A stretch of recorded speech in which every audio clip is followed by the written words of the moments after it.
Hello, hello sa aking mga co-rocketers dyan. So, yung nakikita nyo dyan, tinapay, ay hindi ako nagluto niyan. Pero susubukan nating gawin kasi madali lang at meron naman tayong mga ingredients dito na available. So, dito, meron akong 3 eggs na separated, egg yolk at saka egg white. O, ayan. Meron din akong cream cheese.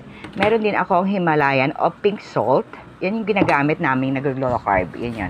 So, ito, una ay bubuksan natin itong ating cream cheese. So, ito yung meron dito. Binili ito ni Wallet. Light cream cheese ang binili niya. So, ito na lang yung gagamitin ko. Pwede naman to. So, ayan. Nilagay na natin sa bowl. Ayan. So, ito yung pwedeng gamitin natin, na alternative para ng tinapay para sa naglo-low carb. Kasi, low carb ito. Parang 0.6 carbohydrates lang ang nito. Ang meron dito. So, lagyan natin, sinama na natin yung egg yolk at lagyan natin ng Himalayan salt para ma-mix na natin. So, dito sa paghahalong ito, medyo nagduda na ako na mukhang mapapalpak ako dito kasi runny siya o malabnaw yung mixture ko.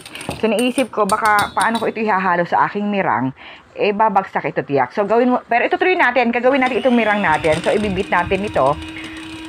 Oo. Tapos, itong mirang natin, syempre, walang sugar ito.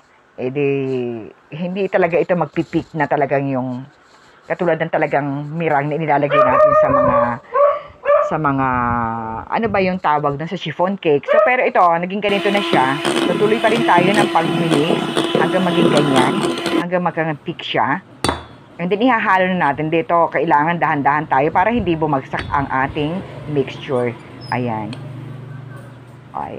Yan ihahalo ko na. Kasi ginugutom ako minsan. Wala akong tinapay. Kaya sabi ko, susubukan kong gumawa. Pero yung iba, nilalagyan nila ito ng psyllium husk o almond flour. So, wala tayo nun. Pero ito yung basic na ingredients. Pero kung gusto mo lagyan ng psyllium husk o yung tinatawag na almond flour na pagkamahal-mahal, ay pwede naman. Lalagyan mo rin yun ng kaunting baking powder. Pero dito wala. At dahil runny siya, hindi ko na ako gumamit ng baking sheet o yung flat sheet. Instead, gumamit ako ng muffin pan. O yan, ilagay ko na yan. I-scoop ko na para ilagay dyan.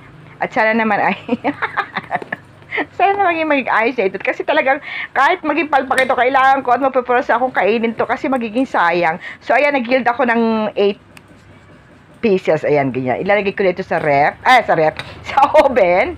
And then, ito na yung kanyang outcome. At talagang minamalas itong aking ito. Alam nyo ba na naubusan kami ng gas? Kaya underbake ito. Kahit man lang sana 7 minutes pa talagang hindi na ako pinagbigyan ng aking oven. So, ayan, nakita nyo, jiggly pa siya. Talagang malambot pa siya. Underbake pa siya talaga. So, palpak ang ating cloud bread. Pero hindi tayo mawawalan ng pag-asa. Kasi next time, I'll make sure na magiging perfect na ang ating cloud bread. Okay, yun lang. Bye-bye. Salamat sa panonood.